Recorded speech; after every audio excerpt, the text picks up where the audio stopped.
Economic freedom fighters leader Julius Malema on Sunday said that once the government of national unity collapses and his party takes over, they will revisit the case of Nigerian televangelist Timothy Omatoso. I advise Omatoso that if it's still early, please, they gave you bail, just run and run very fast, Malema said during his speech at the party's Land Reclamation Day event at Sophiatown Extreme Park in Johannesburg, issuing a stern warning to Omatoso.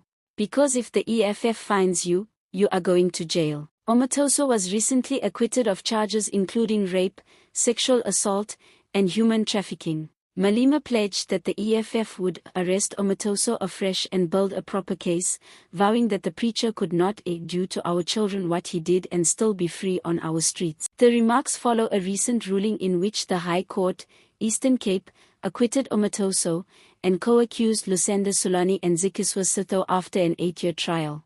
Omatoso and his co-accused were implicated in serious crimes, including racketeering and sexual offences. The Minister of Justice and Constitutional Development Mameloko Kubei expressed concerns about the handling of the case, highlighting deficiencies in the prosecution's strategy. Terence Manasseh, spokesperson for Kubui, said the minister's concerns reflect the challenges in securing justice for victims of gender-based violence and related crimes. He called the outcome a setback in the fight for justice. Kubuli acknowledged the National Prosecuting Authority's intent to review the ruling and explore further legal action.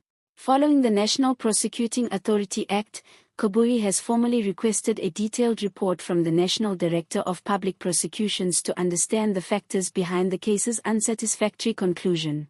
Malema also spoke about the budget, calling out Action SA leader Herman Mashaba as an old crook, alongside other parties that supported the passage of the 2025 national budget. Last week, we fought with them in Parliament, and when we were fighting, they teamed up in secrecy and managed to pass the VAT increase, Malema said. His remarks followed the passing of the budget by 192 members of parliament last week, with 182 MPs voting against it. The African Transformation Movement, EFF, MK Party, FF Plus and ACDP, along with the Democratic Alliance, voted against the fiscal framework. In contrast, the ANC, Action SA, Build One South Africa, PAC, UAT, Good Party, IFP, and PA voted in favor of the framework. Action SA and BOZA had previously said they would not support a budget that included a 0.5% VAT increase for the 2025-2026 and 2026-2027 fiscal years,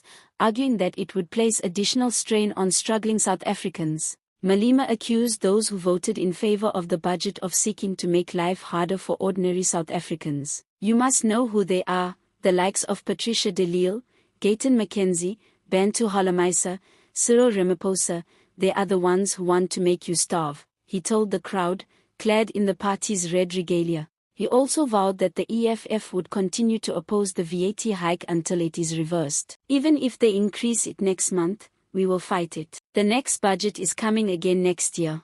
We will not lose hope. We will fight for our people until we take them out of hunger, Malema said. Action SA National Director of Communications Matthew George responded to Malema's remarks about Mashaba. George said Mashaba had no interest in entertaining what he described as pointless exchanges that detract from the serious work expected of political leaders. Our collective responsibility is to place the needs of South Africans at the forefront of our efforts, not to indulge in petty distractions, George said. While George acknowledged that Malema is entitled to his views, he described them as misinformed. Mr. Mashaba has no intention of responding to Mr. Malema's ranting, as they bear zero consequence to the work we are doing for the people of South Africa, he said. Malema also criticized Finance Minister Enoch Godongwana's plan to increase the social relief of distress grant by R20 to R370, calling it a sneaky move to mitigate the effects of the VAT hike. They think we are all idiots, like them. But we,